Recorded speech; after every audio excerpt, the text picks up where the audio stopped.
Basil, plant profile. Basil, Ocimum basilicum, is an annual herb in the mint family that is native to southern Asia.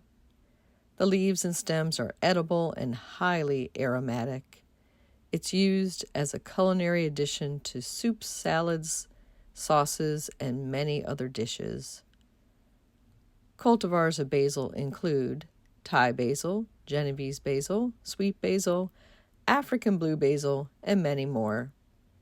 Newer varieties such as Prospera and Rutgers Obsession are bred to be more downy mildew resistant.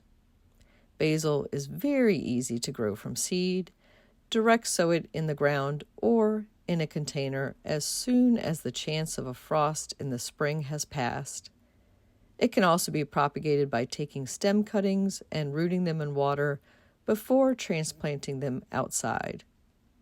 It is rabbit and deer resistant. Slugs, snails, and Japanese beetles can be an issue, so be on the lookout for these pests and handpick them off when you see them.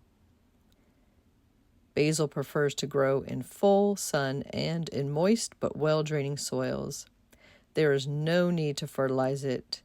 It is hardy to USDA zones 10 to 11. Prune it regularly by pinching out the tips once it grows to about a foot or so tall. This will encourage lots of leafy full growth and discourage flowering. Towards the end of the summer, stop pinching it back and let it go to flower and seed. Pollinators go crazy for the flowers, and you can collect the seeds for sowing next year. Basil, you can grow that.